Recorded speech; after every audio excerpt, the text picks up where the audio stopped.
um on the flagpole. That was great. All right. Warpless Bros 2020 Super Tournament Mario.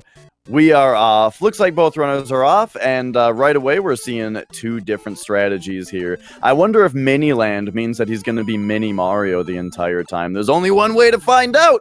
But so GTAce is grabbing a power-up right away while Miniland does not. That means that Miniland is sort of, going to take a very slight lead here as far as where he is on the levels. However, GTAce is Big Mario, so we will see where exactly this goes. Different runners choose to pick up their power-ups at different times, depending on preference, speed, safety, all of these different things. GTAce is going for the safest method here, which is just to grab the 2 first power-ups. Meanwhile, Miniland, check out these small strats that... Oh! I told you to look just when that... Okay, so that right there is exactly why a lot of runners choose, like GTAce did, to pick up the first 2 available power-ups. Is because it is very difficult to get through 1-2. All right, Miniland's slowing down a little bit now, and he's taking the safer strats through 1-2 here as Small Mario. So that is exactly what we're always talking about when we say some players... like to take the technically slightly slower approach of grabbing the first 2 power-ups because it's really, really safe, because 1-2 is one of the hardest levels to get through small and fast. And right there, we saw Miniland went for the fastest possible small strats in 1-2 and unfortunately missed the pipe jump. But right there, excellent 1-3 power-up grab. I mean, this is what he's going for, though, is that now in 1-3, that mushroom grab that he did, that's like as fast as you can possibly grab a mushroom. That power-up is very, very well suited to a maximum speed power-up grab, which he just did. So GTA's coming up on the first Bowser, beautiful opening shot, slides right under him, gets him with 3 more fireballs to finish him off, because it takes up to 5 total. Oh, Miniland, what are you doing?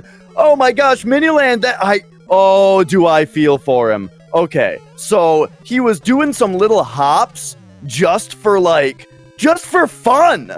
He was just hopping around because it's fun to just kind of jump up into the ceiling a bunch of times. But there was a fire bar, and he just barely got his head hit by the fire bar.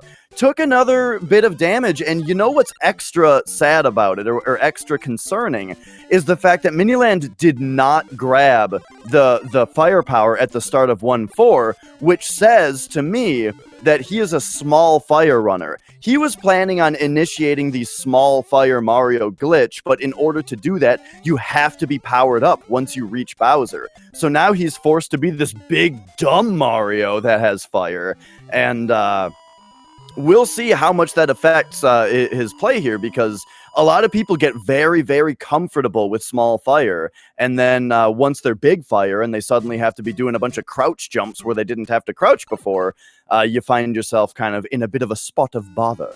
So we'll see how that affects him here. Meanwhile, GTAce is just cruising through here. Right over the Reef of Grief there. Nice, clean ending. That is a perfect 2-2 from GTAce.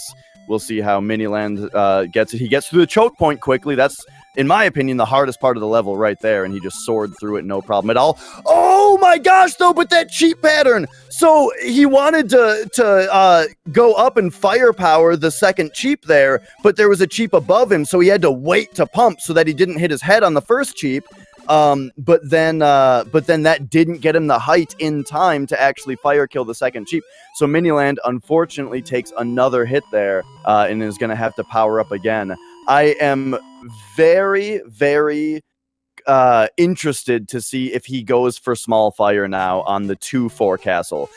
He might opt to grab a mushroom either here or at the beginning of 2-4, and then go for the small fire glitch and try to power up in 3-1. Or he might just dedicate to big fire strats here. Only time will tell. Well, time and the stream feed will tell. If I was just looking at my watch, I'd have no idea. But GTAce makes it through another world very, very clearly, or very, very cleanly. And My only concern with Miniland, if he decides to go for small fire again here, yes, looks like he's going to. So he went past the firepower in 2-4 here, meaning he's going to try to set up the glitch now. So what you want to look for here is he wants to hit Bowser and the axe on the same exact frame. Whoa, that was really close. He got kind of a weird Bowser, but knew exactly how to read it and got right in there. He hit Bowser and the axe on the same frame. Now, what that does, if you're not familiar, is it reduced Mario's HP down to 1 or 0 or whatever you want to say, but he's still big because the game didn't have time to make him small. So now he is big Mario, but he's actually vulnerable and will die in one hit. When he grabs a mushroom, he will become small Mario, who can take a hit. No, but then he had to get through Hammer Bros. He had to get through Hammer Bros as Biggie Small's vulnerable big dumb Mario, and ended up getting hit from it. Very, very risky strategy that he just took right there. Not grabbing the power-up at the start of 3-1. I mean, that's exactly what I was talking about, though. I was saying that if you're big, dumb, vulnerable Mario, grabbing that mushroom at the very start of 3-1 is really tough and risky. But is it more tough and risky than trying to jump through Hammer Bros as big Mario? Big vulnerable Mario? Who knows? So he went for the later power-up, but unfortunately took a death from the Hammer Bros. You know, I realize I'm focusing really hard on the left side of the screen right now and kind of only talking about Miniland, but it's because Miniland's race right now is extremely eventful, and there's a lot of stuff happening to talk about. Meanwhile, GTAce is just cruising. One thing that I did... Ooh, those Potaboo jumps! Okay, man, I wish I had, like, introduced the Potaboo jumps before he went into it so I could prepare you guys for how awesome that was about to be. Yeah, that's what I'm saying. GTAce is just having a wonderful race here. Just a wonderful run. And one thing that I didn't mention at the top at the top here is that GTAce is well known for actually having the world record for this category recently. The world record is currently held by Cosmic, but let it be known that GTAce recently was the world record holder for this category as well. So we can probably expect a very good run on the right side. Looks like Miniland is coming up on these same Potaboos, but he's taking them just a little bit safer. You know, stopping, making sure that he's not getting hit. And then looks like he's going to go for small fire here. Oh, but again, the Bowser was just a little bit far off to the right. And then that platform was in the way, stopping Miniland's momentum, trying to get behind the Bowser quickly enough, and ended up hitting Bowser on the way down. So once again, his small fire attempts have been thwarted. And this is one of the very, very risky things about small fire in general. We talk about, you know, the benefits of small fire and how you get to be small, but you get to have firepower, and that there's all these benefits for it. And I feel like I'm always the only one talking about the risks of small fire. And here you go. This is one of the very risky things about it, is just how difficult it is to set up and how much of a disadvantage it puts you at if things don't go perfectly. So we'll see. Yeah, and that looked like a flagpole glitch attempt from Miniland back there as well, which is fun to see. I'm really waiting for one of them to hit. Actually, you know, GTA's might have even hit one, and I didn't even see it. But we'll see how that goes. So GTAce in 4-4 now, coming up on this next Bowser. On this part, you got to kind of zigzag there. You know, if there was someone who was to go for the wall clip in 4-4 in a race, I might expect him to be one of them. But just clean, safe, nice Bowser kill there. Good 4-4. And then Mini had a good 4-2 there, popping into 4-3 now, and opting not to power up. I'm really curious to see how the rest of his strats go, because small fire has not been working out for him so far. And I wonder if that means that he's going to go for big fire or small only. We will see. continues to pan out, because he's going into 4-4 now, which does not have a power-up, meaning skipping that power-up in 4-3 means that he's not going for small fire now. All right, so 5-2 is where GTAce is. This is where the difficulty of the run really starts to ramp up, and he challenged the cannon at the start, but he's having a really, really good run now. GTAce's run has been so clean so far that I would not be surprised if he actually knows the RNG patterns that he's going to get. And the reason I say that, how that works, is this game's RNG is actually all frame dependent. And because of the frame rule, which is that...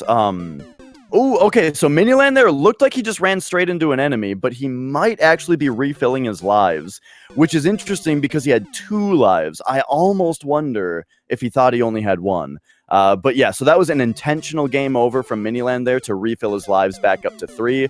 Ooh, but then the bad Koopa bounce ended up bouncing him into the Goombas, which is one thing that is kind of hard to appreciate about this game when you're just watching, is a lot of the time how beneficial it is to have to avoid jumping on enemies. Because when you jump on an enemy, you get a little bounce, and that means that there's like that much more rather significant amount of time that you're not able to jump again because you're still in the air. And so if there's a little gap between enemies, and you're trying to jump between the enemies into the gap and then back out, you need to hit that jump precisely, because if you land on the front enemies, you'll bounce into the second ones. All right, so what I was saying a moment ago is that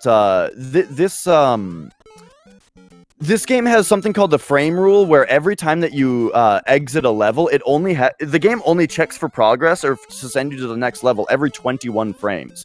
Which means that even though all of the game's RNG is frame dependent, you actually can reasonably boil it down to frame rule dependent, because Mario runs at the same speed every level. So as long as you have consistent strategies and you're running and you're holding right and run the whole time, you can reasonably boil down the frame-dependent RNG down to what frame rule that you are on.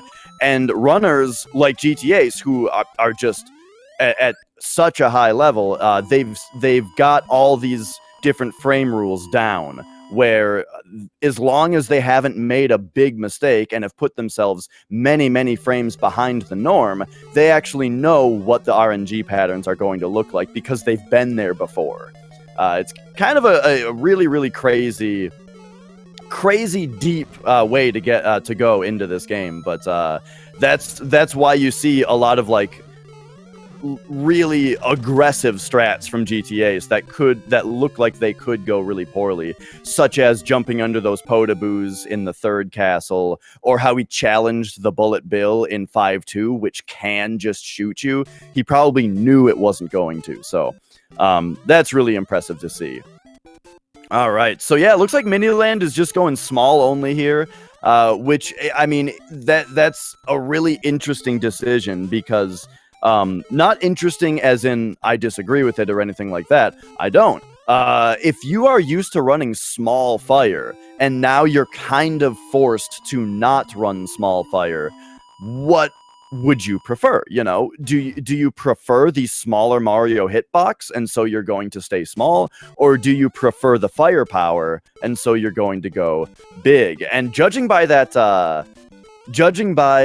pipe jump that Miniland just pulled at the start of 6-2 here, it looks like he's pretty used to running small, and is able to do pipe jumps, which is one of the biggest factors in like whether you should just go all out small, is whether you can perform a pipe jump. And when we say pipe jump, what we mean is that the piranha plants in this game are pretty forgiving as far as their hitbox goes. And you can actually jump onto the very front couple pixels of a pipe that has a piranha plant sticking out of it, and jump over the piranha plant without slowing down at all. It's very tricky. You only have a couple pixels and a couple frames to make the jump every time, but you don't have to slow down and wait for the piranha plant to leave the pipe. Now, if you have firepower, you just shoot the piranha plant as you jump onto it. It's a little precise to be able to hit the piranha plant with the fireballs every time, again, because their hitboxes are small, but it's a lot less precise than doing pipe jumps. So much so that that's why you see so little pipe jumps in races in general. All right, ooh, Miniland cut that really close on that fire bar there, but I like it. He saved a few frames there. Meanwhile, GTAce is continuing to have a pretty excellent run, like really excellent. You know, just a couple little safety slowdowns here and there, but overall, I mean, he's just charging through as you'd expect.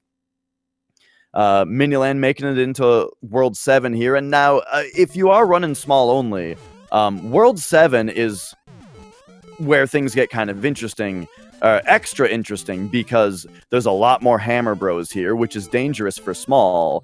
But even if you did want to power back up, you don't really save time from Bowsers anymore, because there's only one remaining Bowser that you're timed on, as far as the fanfare goes. So oftentimes, if you power down this late in the game, or if you're small this late in the game, it doesn't necessarily technically save you time anymore to power back up if you're playing optimally. But it does mean that you have to tackle 8-1 without firepower, and we'll see that from GTAce really, really soon. So, speaking of, we see GTAce's Bowser approach here. We see his opening shots here, blub, blub, and that's to hit Bowser just as he spawns in.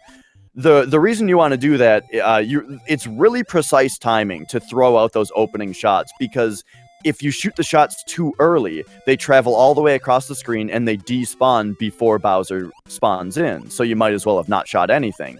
If you shoot them too late, Bowser might jump over the shots, then you've missed, your shots are still on screen, and you can't shoot anymore. So you got to hit them. You got to make it so that Bowser spawns in just if they're on the spot of the screen where they will hit him.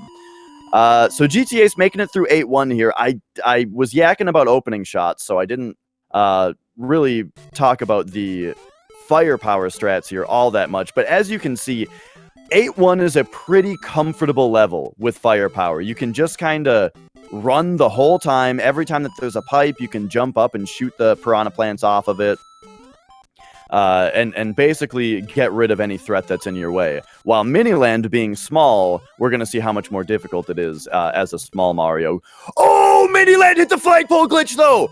Flagpole glitch in a race on 7-3. That is sweet. So, what just happened there was Miniland did like I can't even describe to you how precise that is. That is multiple frame perfect, sub-pixel perfect inputs in a row in order to clip into the flagpole block, making Mario grab the flagpole inside the block. And the game, for some reason, is coded to say that if that happens, don't drop the flag. So he skipped the flag animation by doing that. Oh, that's so cool to see.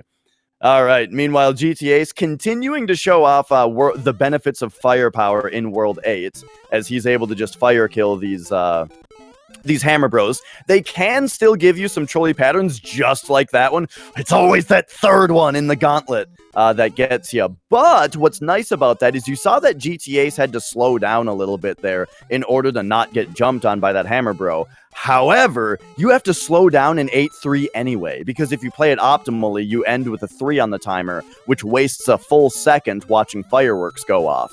So it takes less time to just slow down somewhere in the level, meaning it was a wash there. All right, so we see GTAce's attempt at a wall jump here. Nails it. And next trick in 8-4 is the old turnaround room. There he goes. Excellent turnaround into the water section. Very difficult to do with the big dumb Mario, but you see that he initiated duck swim here in order to have the size of his hitbox, allowing him to get through that fire bar that way. However, it does prevent you from shooting fireballs, if you're wondering about the downside of that strat.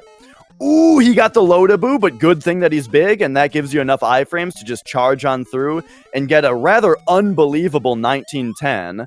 Miniland goes for the bullet bill glitch in 8-2. Man, I wish that he had actually nailed it, but hey, he went for it. We respect it. That was excellent. Very, very fun to see. Very fun to see the attempt at the bullet bill glitch. Nice. Miniland just super jumped off of that. It's kind of a misnomer to call it a super jump in this game, but essentially that's what it is. Off of that bullet bill because that cannon shot at just the wrong time. And here we see Miniland's expertise at small. Oh, but that third one. What did I say about the third hammer bro in the gauntlet is always just such a trickster, whatever pleasant words you want to call them. But here we go. Miniland nails the first couple hammer bros, goes up high safely for the second two. You got to read those. And here we go. Here's the gauntlet again. Drop kick the second one. Third one was a little bit nicer that time, and he makes it through. Strategic slowdown. Remember I talked about how you have to slow down in 8-3. Because Miniland didn't have to slow down anywhere in the level, that's why he bumped up at the end there on the staircase in order to slow down to avoid that 3 on the timer. Now he's popping into 8-4, small Mario, over the first pipe. Over the first pit, into the first pipe. Let's see his wall jump room here. Looks like he actually went for the 1 frame setup. Nails the pipe jump. Backwards jumping Mario on the 1 frame setup. That was just excellent. Great turnaround. No troll cheeps for him. Now we'll see the small Mario version of the water section here. Yeah, did I mention that wall jump was multiple frame perfect inputs in a row again?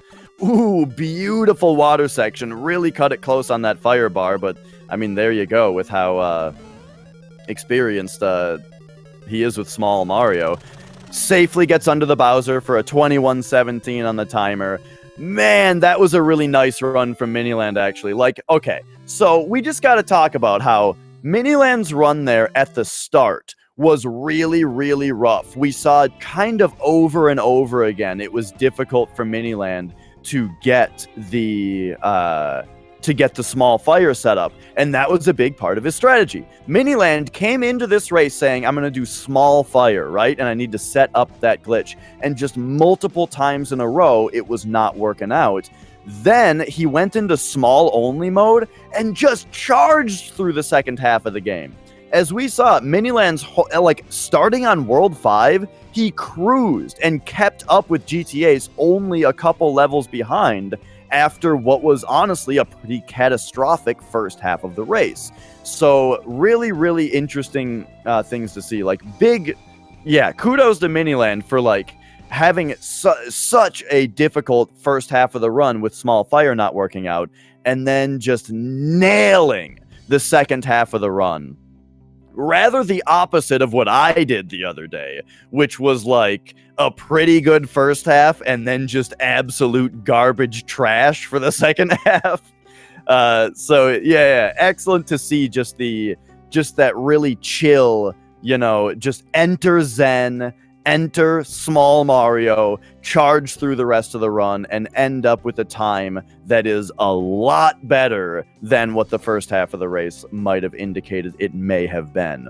GTAce, on the other hand, let's talk about now. 1910 is insane. Are you guys aware that the world record of this category is 1859? And GTAce, just in a race setting with safe strats, just got only 10 seconds behind the world record. That is insane. That's why at some point I was mentioning the fact that GTAce is a former world record holder of this category. Just an absolute juggernaut at Warpless Mario, and so we saw it here. 1910, just, hey GTAce, you want to sit down and play some Mario? Oh yeah, busts out a 1910, no problem. So absolutely excellent run to watch. Just both sides of it were a pleasure to see. I hope that you guys enjoyed watching the race as well. Make sure to check out SpeedGaming's website to check out the schedule. And as I mentioned, I believe this was the final race of the bracket stage, of the group stage. So now after this, we are going to see the bracket stage of Super Mario Bros. Warpless in 2020, which will be, so that you guys know, it'll be a single elimination bracket. However, each match is going to be best 2 out of 3. So we're going to start seeing 2 out of 3 matches that are going to be a tiny bit longer, and it'll be single elimination at that point. So look forward to that in the bracket stage. I hope to see you guys there. And yeah, as I said, also check out SpeedGaming's website for the other games as well. For now, thanks so much for watching. I had a great time. I hope you guys had a great time. And I'll see you guys on the next race. Bye-bye!